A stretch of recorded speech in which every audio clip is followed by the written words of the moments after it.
അനുഗ്രഹിക്കപ്പെട്ട ഒരു പ്രഭാതത്തെ കാണുവാൻ വീണ്ടും നമ്മുടെ ജീവിതത്തിൽ ലഭിച്ച ഭാഗ്യത്തെ ഓർത്ത് ദൈവത്തെ സ്തുതിക്കുന്നു. ഈ പ്രത്യാശ നിറഞ്ഞതായ പ്രഭാതയാമത്തിൽ തിരുവചനത്തെ ധ്യാനിക്കുന്ന ഏവരെയും ക്രിസ്തുയേശുവിന്റെ ധന്യനാമത്തിൽ വന്ദനം ചെയ്യുന്നു. യേശുവിന് 12 ശിഷ്യന്മാരുണ്ടായിരുന്നു.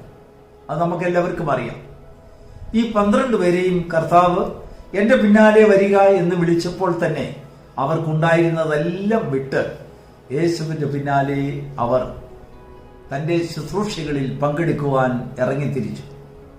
കർത്താവിന്റെ വാക്കിന്റെ ബലം കൊണ്ടോ യേശുവിനെ കുറിച്ചുള്ളതായ ഒരു ശ്രുതി ദേശമെല്ലായിടും പരന്നത് കൊണ്ടോ താൻ ദൈവപുത്രൻ എന്ന് അറിഞ്ഞുകൊണ്ടോ ഒന്നുമല്ല അവരിറങ്ങിയത്.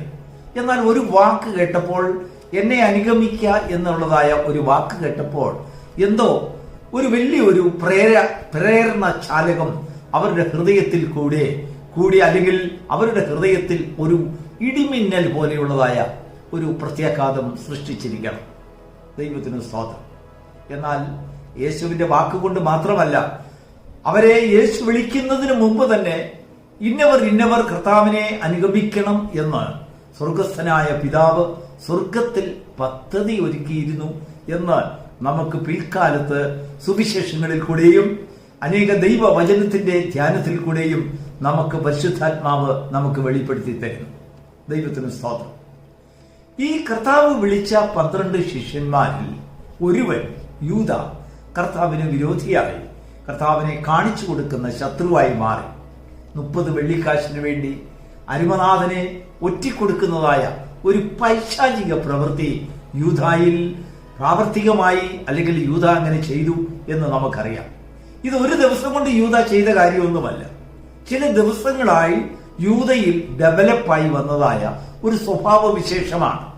ആ 12 പേരിൽ അല്പസ്വല്പമൊക്കെ കൊമേഴ്സും കാര്യങ്ങളുമൊക്കെ വരവ് ചെലവ് കാര്യങ്ങളെയൊക്കെ ഒന്ന് ക്രമപ്പെടുത്തി എഴുതാനും വായിക്കാനും പണം സൂക്ഷിക്കുവാനും ഒക്കെ കഴിവും പരിജ്ഞാനവും വിദ്യാഭ്യാസവും ഉണ്ടായിരുന്നതായ ഒരു വ്യക്തിയായിരുന്നു യൂദ എന്ന് വേണം നമുക്ക് കരുതുവാൻ. യേശുവിന് യൂദയെക്കുറിച്ച് നല്ല ഒരു ധാരണയുണ്ടായിരുന്നു.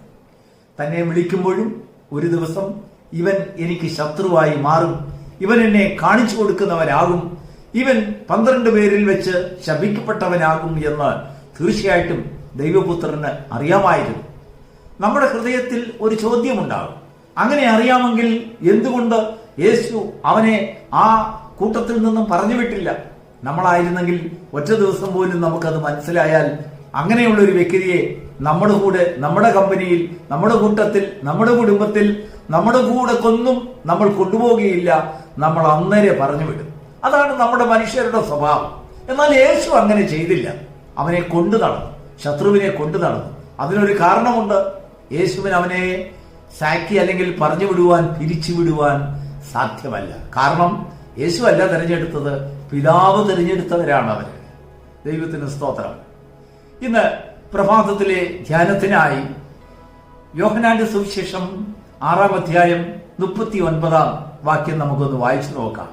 യേശു അത് നമ്മുടെ ചോദ്യത്തിന് മറുപടിയായി വ്യക്തമായി നമ്മളോട് പറയുന്നുണ്ട്. ആരാണ് അവരെ വിളിച്ചത്, എങ്ങനെയാണ് അവർ വന്നത് എന്നൊക്കെ യേശു അവിടെ പറയുന്നുണ്ട്. ഒരു വാക്യത്തിൽ, ചില വാചകങ്ങളിൽ കൂടെ, ചില ആശയത്തിൽ കൂടെ നമുക്ക് വ്യക്തമായി നമ്മുടെ ചോദ്യങ്ങൾക്കും സംശയത്തിനും കർത്താവ് മറുപടി തരികയാണ്. അതിങ്ങനെ വായിക്കുന്നു: അവൻ എനിക്ക് തന്നിട്ടുള്ളവർ ആര് തന്നിട്ടുള്ളത് ഒന്നും ഞാനായിട്ട് നശിപ്പിക്കാതെ അവസാന നാളിൽ അവരെ ഉയർപ്പിക്കേണ്ടതാകുന്നു. ഇതാകുന്നു എന്നെ അയച്ചവന്റെ ഇഷ്ടം. Praise the Lord. അപ്പോൾ ഈ ശിഷ്യന്മാരെ യൂദ സഹിതം യേശുവിന് കൊടുത്തത് തന്റെ പിതാവ് കൊടുത്ത സംഭാവനയാണ്, ഗിഫ്റ്റാണ്. ഈ സംഭാവനയെ ആരെയും തന്നെ യേശുവിന് സ്വയമായിട്ട് പറഞ്ഞു വിടുവാൻ അനുവാദമില്ലായിരുന്നു. അവരെ സാക്ക് ചെയ്യാൻ പറ്റില്ല, അവരെ പിരിച്ചുവിടാൻ കഴിയുകയില്ല, അവരെ നഷ്ടപ്പെടുത്തുവാൻ കഴിയുകയില്ല. അവൻ ശത്രുവാണെങ്കിലും മിത്രമാണെങ്കിലും ദ്രോഹിയാണെങ്കിലും സഹായിയാണെങ്കിലും ദൈവത്തിന് സ്തോത്രം, അവരെ അവസാന നാളിൽ ഉയർത്തെഴുന്നേൽപ്പിക്കണം. ഒരു ദേഹി പോലും നഷ്ടപ്പെട്ടുകൂടാ എന്ന് സ്വർഗസ്ഥനായ ദൈവം കർശനമായ ചില നിർദ്ദേശങ്ങൾ തന്റെ പുത്രന് കൊടുത്തിരുന്നു. ഈ പ്രഭാതത്തിൽ ദൈവത്തിന്റെ ആത്മാവ് ഇതേ വചനത്തിൽ നിന്നും നമുക്ക് തരുന്ന ചില സന്ദേശങ്ങളുണ്ട്. നമ്മുടെ ജീവിതത്തിൽ ദൈവസന്നിധിയിൽ ഒരു സാക്ഷ്യം പറയുവാൻ നമ്മോട് ആരെങ്കിലും ആവശ്യപ്പെട്ടാൽ ദൈവം ചെയ്ത ഉപകാരങ്ങളെക്കുറിച്ച്, ദൈവം ചെയ്ത വിടുതലിനെ കുറിച്ച്, സൗഖ്യത്തെക്കുറിച്ച്, ഉയർച്ചയെക്കുറിച്ച്, അനേക ദാനങ്ങളെക്കുറിച്ച് നമ്മൾ വാദോരാതെ സംസാരിക്കുകയില്ലേ? വളരെ സന്തോഷത്തോടുകൂടി, എത്ര മഹത്വത്തോടുകൂടി, ഏത് ഉച്ചഭാഷിണിയിലും ശക്തമായ ഭാഷയിൽ നമ്മൾ സാക്ഷ്യം പറയും. പക്ഷെങ്കിൽ നമ്മുടെ ശത്രുക്കളെ കുറിച്ച് നമ്മൾ പറയുമോ? ഇല്ല. നമ്മുടെ ശത്രുക്കളെ കുറിച്ച് ദൈവസന്നിധിയിൽ ദുഃഖത്തോടുകൂടിയേ നമ്മൾ സംസാരിക്കുകയുള്ളൂ. എന്നാൽ നോക്കൂ, ദൈവത്തിന്റെ ആത്മാവ് നമ്മോട് പറയുന്നത് നമുക്ക് ശത്രുക്കളെ തരുന്നതും മിത്രങ്ങളെ തരുന്നതും പരിഹാസിയെ തരുന്നതും നാം അറിയാതെ നമ്മുടെ പിന്നിൽ പ്രവർത്തിച്ച് നമ്മളെ നശിപ്പിക്കുവാനും തോൽക്കുവാനും ഒരിക്കലും തിരിച്ചു വരാത്ത ഗർത്തത്തിലേക്ക് നമ്മെ തള്ളിയിടുന്ന രീതിയിലുള്ളതായ പ്രവൃത്തികൾ ചെയ്യിക്കുവാനും ചിലരെ ഒരുക്കുന്നത് ദൈവമാണ് ഒരുക്കുന്നത്. ദൈവത്തിന് സ്തോത്രം. അവരെ നാമായിട്ട് നശിപ്പിക്കുവാൻ നമുക്ക് അനുവാദമില്ല. ദൈവം തരുന്നതായ നന്മകളെ നാമായിട്ട് നശിപ്പിക്കരുത്. കാരണം നാമായിട്ട് നശിപ്പിച്ചാൽ അവരുടെയൊക്കെ ആത്മാക്കൾക്ക് അതൊരു ഛേദമാകും. എന്നാൽ അവരെ മാനസാന്തരത്തിലേക്ക് നയിക്കുവാൻ സർവശക്തനായ ദൈവത്തിന് മാത്രമേ കഴിയുകയുള്ളൂ. നോക്കൂ, കർത്താവിനെ ക്രൂശിച്ചതായ സമയത്ത് യൂദാ താനും മനസ്താപപ്പെട്ട് നിലവിളിച്ച് തന്റെ തെറ്റിനെ കുറിച്ച് ബോധ്യപ്പെട്ട് താൻ തന്നെ പോയി മരണത്തിന് കീഴടങ്ങിയതായിട്ട് നമുക്ക് കാണുവാൻ കഴിയും. മനസ്താപത്തിനുള്ളതായ ഒരു അവസരം ദൈവം കൊടുക്കുന്നതായ ദാനമാണ്. ദൈവം ചെയ്യുന്നതായ ചില പ്രവൃത്തിയാണ്. ദൈവത്തിന് സ്തോത്രം. നമ്മുടെ ജീവിതത്തിൽ നന്മകളും തിന്മകളും നമുക്ക് അനുഭവിക്കേണ്ടതായിട്ട് വരും. തിന്മയും നന്മയും ദൈവമാണ് കൊണ്ടുവരുന്നത്. ദൈവത്തിന്റെ വചനം പറയുന്നത്, ഇതാ ഞാൻ നിങ്ങളുടെ മുൻപിൽ നന്മയും തിന്മയും വയ്ക്കുന്നു.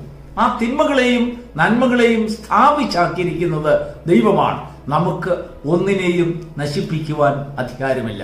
ദൈവം തരുന്നതായ നന്മകൾ, പല കാര്യങ്ങൾ ദൈവത്തോട് നാം പ്രാർത്ഥിച്ച് ചോദിച്ചു വാങ്ങിക്കുന്നത്, ദൈവം തരുന്നതായ ആലോചനകൾക്കനുസരിച്ച് നമ്മളിൽ വന്നുകൂടുന്നതായ അനേക ഉയർച്ചകളും അനേക അഭിവൃദ്ധികളും അനേക നന്മകളും നാമായിട്ട് നമ്മുടെ നാക്കുകൊണ്ട്, നമ്മുടെ പ്രവൃത്തികൾ കൊണ്ട്, നമ്മുടെ സമീപനം കൊണ്ട് നമ്മൾ നശിപ്പിക്കരുത്. ഒരു വ്യക്തി പോലും നമ്മുടെ വാക്കുകൊണ്ട് നശിച്ചുകൂടാ. നമ്മുടെ പ്രവൃത്തി കൊണ്ട് ഒരിക്കലും ഒരുത്തരും കർത്താവിൽ നിന്ന് അകന്നു പോകരുത്. അവർ നാശയോഗ്യരാകരുത്. അവർ ഉയർത്തുന്നേൽപ്പിന് യോഗ്യരല്ലാത്തവരായി തീരരുത്.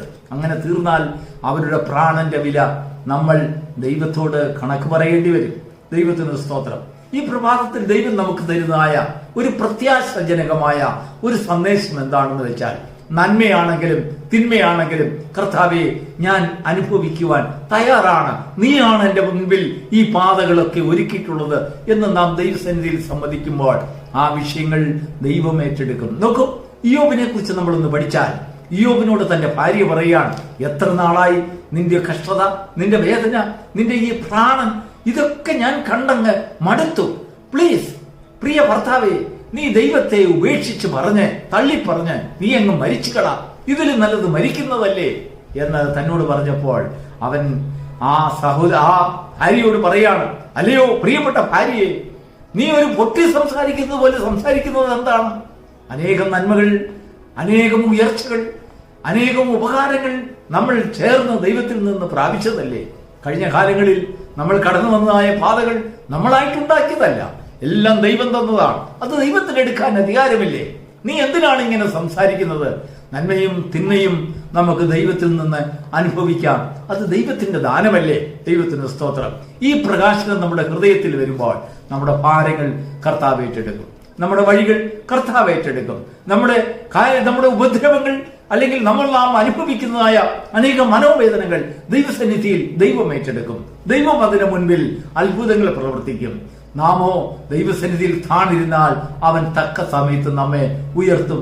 ദൈവം തരുന്നതായ നന്മകൾ ദൈവം നമ്മെ ഏൽപ്പിക്കുന്നവർ, അവർ ശത്രുവാണെങ്കിലും മിത്രമാണെങ്കിലും നമ്മായി അല്ലെങ്കിൽ നമ്മളായി അതിനെ നശിപ്പിക്കരുത്, അതിനെ ഇല്ലാതാക്കരുത്. God bless you.